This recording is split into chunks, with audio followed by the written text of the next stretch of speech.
पहलगाम कश्मीर की वो धरती जिसे लोग जन्नत कहते हैं, ऊंचे पहाड़, बहती हवा और बैसरण का वो मेडो जहां सैकड़ों लोग सिर्फ सुकून ढूंढने आते हैं। लेकिन 22 अप्रैल 2025 को इस जन्नत में वो हुआ जो किसी ने सोचा भी नहीं था। दोपहर 2:30, सब कुछ सामान्य था। यहाँ सैकड़ों लोग आए थे, कुछ हनीमून पर, कुछ अपने परिवार संग और कुछ तन्हाई में सुकून ढूंढते हुए। सब इस वादी की शांति में खोए हुए थे, पर शायद किसी को अंदाजा नहीं था कि इस जन्नत की चुप्पी कुछ ही पलों में चीखों में बदलने वाली है। अचानक से 3 आतंकवादी जंगल से निकलते हैं, सेना की वर्दी में, हथियारों से लैस, AK-47, हैंड ग्रेनेड और पूरी प्लानिंग के साथ। सूत्रों के अनुसार ये आतंकी TRF द रेजिस्टेंस फ्रंट के सदस्य थे, जो लश्कर-ए-तैयबा से जुड़ा संगठन है। उन्होंने सेना की वर्दी पहन रखी थी ताकि भ्रम फैलाया जा सके। आते ही उन्होंने गोलियां चलानी शुरू कर दी। प्रत्यक्षदर्शियों के अनुसार आतंकियों ने कुछ लोगों से उनकी धार्मिक पहचान पूछी और फिर निशाना बनाया। बिना चेतावनी, बिना दया के, वो दरिंदगी जिसे शब्दों में बयान करना मुश्किल है। लोग जान बचाकर भागे। कोई बच्चा मां की गोद में था, कोई पति पत्नी का हाथ खींच रहा था, लेकिन सब नहीं बच पाए।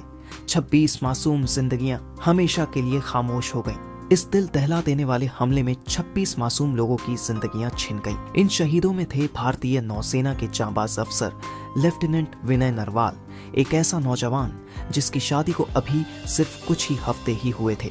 उनकी नई नवेली जिंदगी, सपनों से भरा घर, सब कुछ एक पल में उजड़ गया।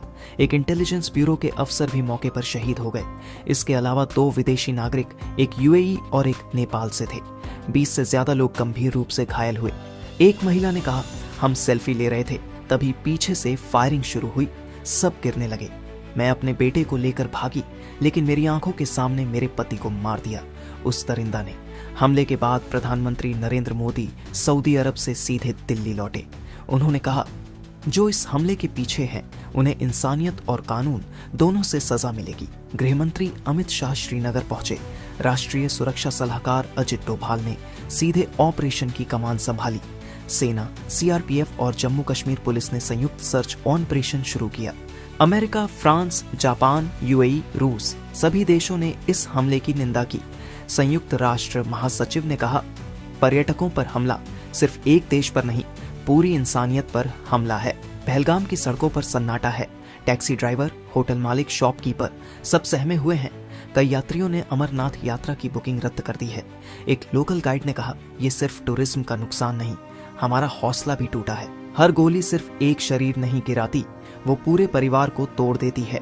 लेकिन भारत न पहले झुका है, न अब झुकेगा। हम अपने पर्यटकों की रक्षा करेंगे, अपने लोगों का साथ देंगे और आतंकवाद को उसकी जड़ों से खत्म करेंगे। ये जन्नत फिर मुस्कुराएगी, क्योंकि आतंक की कोई जमीन नहीं होती। अगर इस घटना ने आपको भी झकझोर दिया है तो इस वीडियो को शेयर कीजिए, ताकि हर कोई जाने आतंकवाद का चेहरा कितना डरावना है और इंसानियत कितनी कीमती। मिस्टर एनिमेशन को सब्सक्राइब करें। सच दिखाने की हमारी कोशिश में हमारा साथ दें।